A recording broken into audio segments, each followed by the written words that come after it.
to like, subscribe, and share.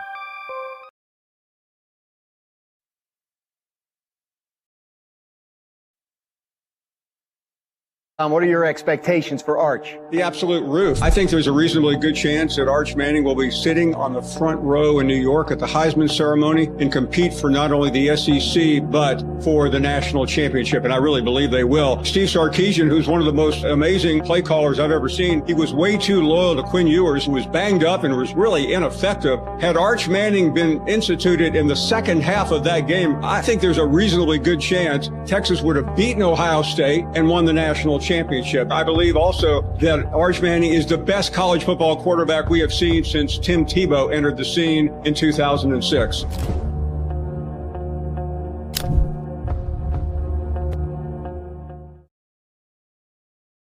Yo, welcome back to Mo Talk with Will Sports and Mo, and that was none other than the president of the Arch Manning Booster Club, Paul Finebaum, and that aged real well, Paul. It aged real well. The question of the day is this: is it time to move past Arch Manning and move on to Matthew Caldwell?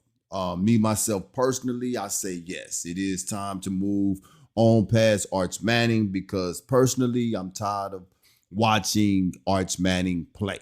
I am tired of hearing commentators talk about the expectations that they have for Arch Manning. Look, the dude can't play, man. He can't. Whenever he play against a solid football team, we're not talking about the Sam Houstons of the world. We talking about the Ohio States. And Florida came in, with one win, unranked. The only reason Texas was ranked because they had Arch Manning. And we were convinced that Arch Manning was the best thing that has happened to Texas in college football since the days of Tim Tebow.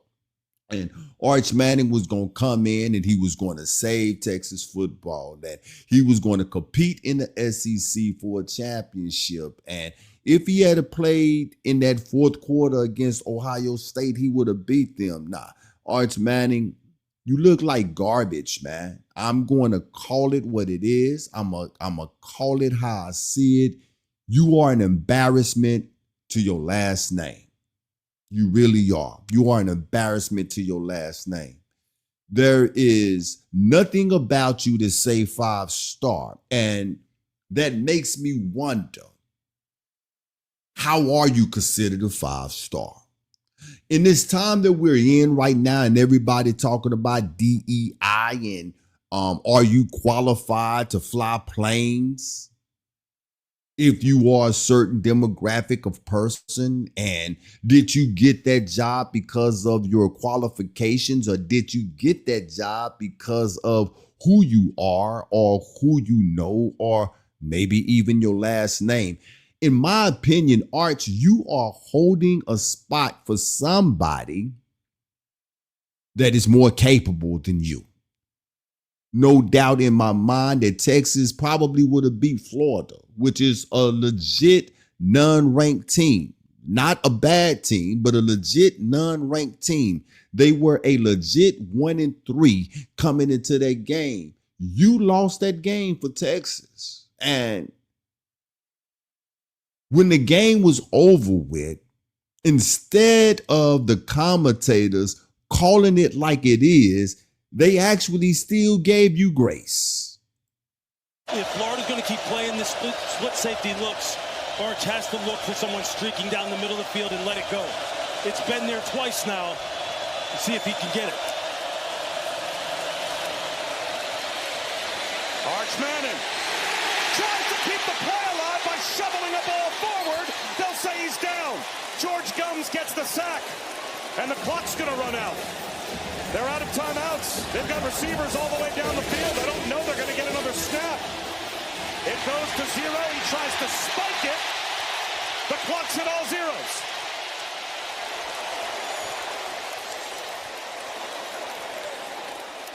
Steve Sarkisian thinks there's a second left. the previous play is under video review to see if there was any time left on the clock prior to the offense clocking the ball.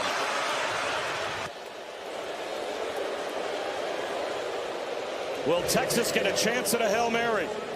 Or will they say that the spike came too late? See him trying to get his offensive lineman set, get through the cadence.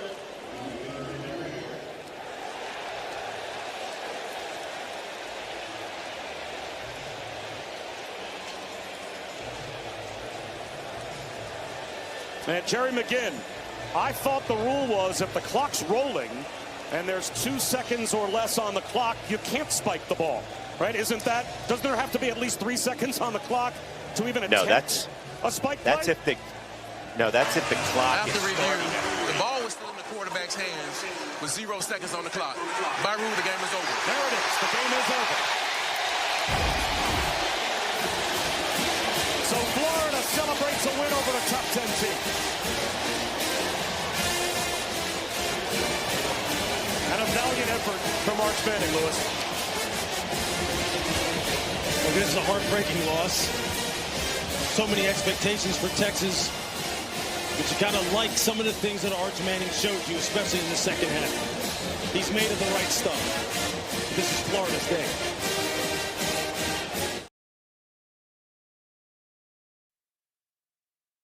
It's like they can't say nothing bad about this dude, man. You got to be proud of the things that you've seen of Arch Manning, especially in the second half. He's made of the right stuff. What right stuff, man? The only value that Arch Manning is bringing to Texas is his last name. Other than that, he is decreasing the value of this team. This team probably came in. I mean, you look at the defense of Texas. It's pretty stout. Look at the skill players on Texas offensive side of the ball. They're pretty good. The weak spot in Texas is quarterback play, and that starts with Arch Manning, man. Arch Manning. Again, I asked the question, how was he a 5-star? You cannot be a 5-star and come into college and play that bad. You can't do it. So that brings me to my next question. Did Steve Sarkisian, did he recruit this kid? Like, real talk. There are some out there that probably know more than me, right? But did he recruit him, or did his uncles bring him to campus and was like, look, this is where we want him to be? And if they did, I don't blame them. Look, Texas is a big market, and they are in the SEC, which means that the majority of their games are going to be where? On national TV. And so I'm wondering, did they bring him to Texas and they was like, this is where we want him to get developed at? And with the last name Manning coming in and the world knowing who his uncles are, Eli and Peyton, or Peyton Manning, as he referred to himself sometimes, right? The value of this team just automatically increased, because from the time he got there, the media went into a frenzy on talking about how great this kid was. This kid cannot play. He can't play. There were opportunities in the game. Opportunities in this game for Arch Manning to look like he belonged in the Manning family. Ryan Ringo was wide open in the middle of the field in the second quarter. What did Arch do? Overthrow him. A few plays after overthrowing Ryan Ringo, he misfired on a deep pass to Emmett Mosley. And yes, he was under pressure. I told you that in the short that I did, that Florida's defensive line is coming in pretty stout. So they're going to put that pressure on Arch. He should have been ready for that pressure, right? He's a 5-star recruit. He's a Manning boy. Let ESPN talent.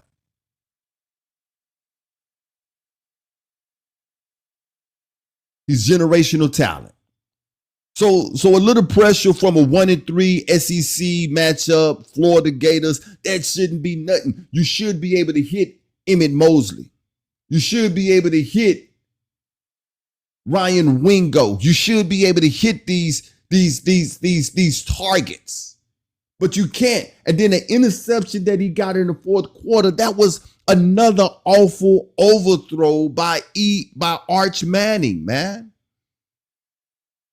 You are an embarrassment to the Manning name. I'm not going to give you any grace. It's time to move on from Arch Manning, and it's time to go ahead and see what Matthew Caldwell can do, because Arch Manning, you are now entering into the teeth of the season right now. Look, you got Oklahoma next in Texas. Oklahoma is going to make you look like a junior high quarterback. I'm saying it now. If you had 2 weeks to prepare for Florida and you couldn't beat Florida, what makes you think that you're going to do any better in South Dallas when you play Oklahoma in the Red River Shootout? You're not going to be mentally prepared because of all of the mistakes that you have had to this point. You're not going to be mentally prepared. Right now, I can almost promise you that Arch Manning is beating himself up. At the moment that I'm doing this video, he is probably in the bed right now with the covers pulled over his head. Somebody is probably in there right now telling him that it's going to be all right, that you got this, that it's not as bad as you think that it is. But I'm here to tell you, yeah, it is as bad as you think that it is. In fact, it's worse because of you. Texas is on pace to be unranked. It's time to move on. The last point that I got to make is for Steve Sarkisian. He is in a tough spot, very, very tough spot. Listen to him after the game here.